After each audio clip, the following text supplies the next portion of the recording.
Hey everybody, it's Mitch, and welcome to my next video. Today we are going to be doing another Dungeons & Dragons 3.5 race description. And today we'll be talking about the Elan from the Expanded Psionics Handbook. Now, the Elan is a very interesting race. So let's start off by talking about what they are. So Elans are humans, or at least they used to be humans. Every single Elan was born human. And then a council of Elan came together and then they at some point petitioned to become an Elan. They showed interest that they wished to become Elan, and somehow they got in contact with the Elans, and the Elans deemed them worthy and brought them in with their secret rituals. Now, no one outside of the Elan know about these. The Elans are very much sworn to secrecy. This is a very secret race. Like, people know they exist, but no one knows how they exist and what the truth of them is. But they are at heart human. Every single one of them was born a human. They vary just as widely as humans. Their personalities are the same, which it makes sense because it's not changed. You will tend to see among groups of Elans a lot of similarities, because the people who pick them tend to favor certain things. So you'll see those be favored for that particular group, but that's going to vary from group to group just as widely. So overall, it's still just as much variation as humans. It's just you see pockets of similarity, which you won't see as much with humans. I mean, you do a little genetics, but like this is even more so. But on the whole, you're not going to see a whole lot of it. These guys, they live everywhere humans do. They're psionic race. They live for like forever. When they're born as an Elan, they're usually, we're already an adult human when that happened. Usually, not always. But yeah, it's a strange race. It's something that you could actually jump into later. However, when you become an Elan, you lose all your class levels, so you go back to level 1. You do keep all your memories and all that, but you go back to being level 1. So if you were like some 20th level wizard who decided to become an Elan, well, now you're a level 1 Scion probably, with no levels of wizard, because you don't remember how to do any of that anymore. Not quite sure how that works, since you keep your memories, but you lose your spellcast. I don't know how that quite makes sense, but that's how that works. And you keep your personality and everything. The Elans generally don't have a religion. Just don't. They believe in doing things for themselves. Weinman's fairy. They get along well with pretty much everyone, especially humans. Although part of that is because they're so secret. They speak Common mostly, although they will often learn other languages. Their names are mostly human names. In fact, a lot of Elan keep the names that they had when they were humans. Although not all. Some will take a new name, although those names could be anything. Like it could be another human name, or they could pick it from something else. So it varies quite a lot. And yeah, that's basically the Elan. They're really weird like that. Now let's go into the stats. Let's get into the nitty-gritty of this. So -2 to charisma. Okay, they're not the most personable, most likely due to their very secretive nature. That tends to keep people at arm's length. They are an aberration, which is a very interesting fact. This certainly it's certainly interesting. It makes them, immune to things like charm person and stuff.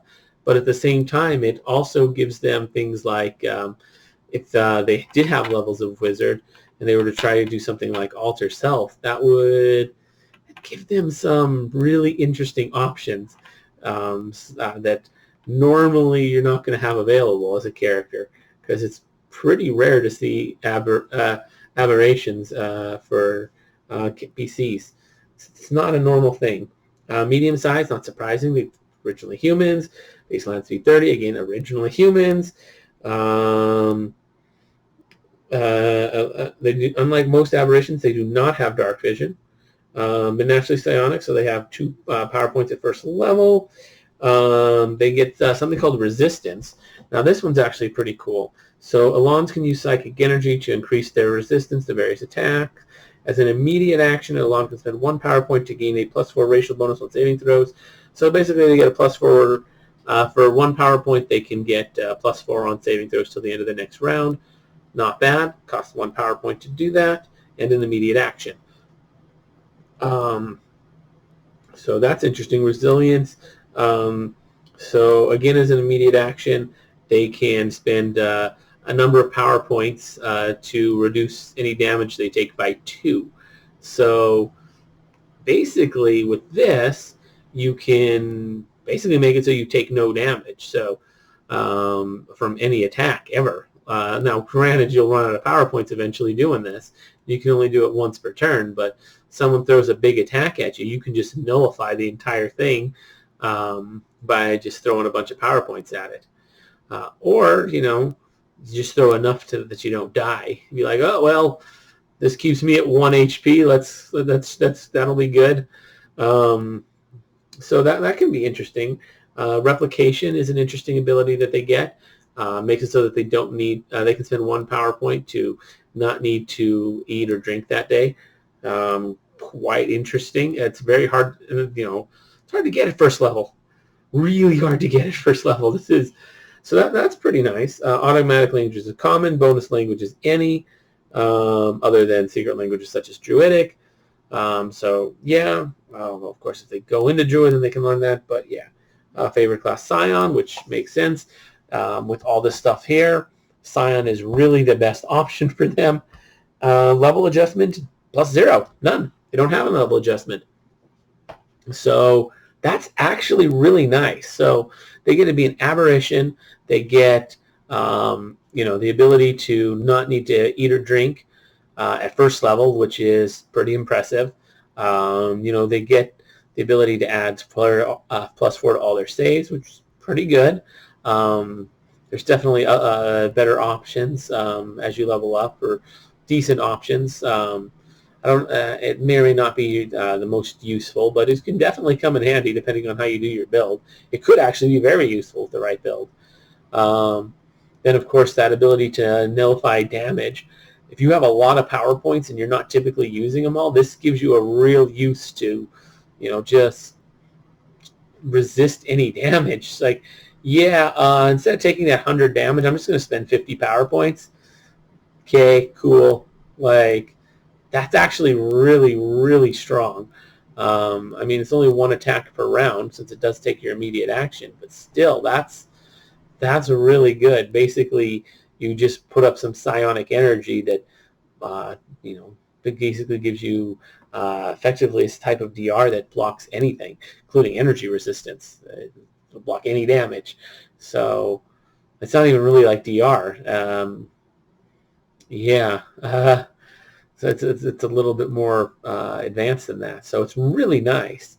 And you can do that as many times as you want as long as you have power points, just once per round. It does take that immediate action. That's actually one of the most potent things. But the thing about it is, if you don't go into Scion, you're going to have problems with that. Maybe Psychic Warrior, that could be decent too. Because there's not that many classes that can give power points. And you only get 2 naturally. So if you really want to take advantage of all these abilities, you're going to need more than 2 power points. And going into Wilder isn't great because you have that -2 to your charisma. So that's going to hurt you on that one. So Scion, which happens to be the favorite class, probably not much of a coincidence. Favorite classes do tend to be one of the better options for the race. It's definitely the better way to one of the better ways to go. Psychic Warrior would also work. You don't take any of those penalties. You're not going to get as many power points, but you'll get a decent number of them, and that can definitely be useful. And of course, using the immediate action will also take your swift action, so you have to worry about that a little bit. So if you're going to be using those immediate actions and you can't take your swift action, in that same turn, so you won't be able to use swift actions as much, or at least you'll have to like weigh out which one you're going to use on any given turn. But yeah, there's definitely some really solid options with the Elan. You know, the whole living a super long time and having this whole secret society is kind of interesting. So they definitely have some really interesting character to them.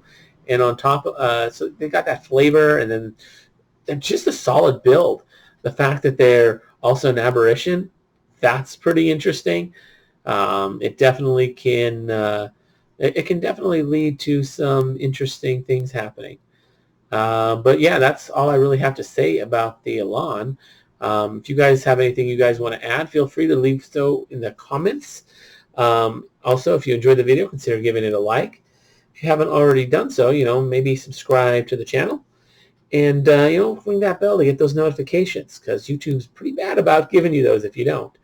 Anyways, oh, and share the video if you know anyone who might enjoy it. And anyways, as always, I'm Mitch, and I'll be seeing you.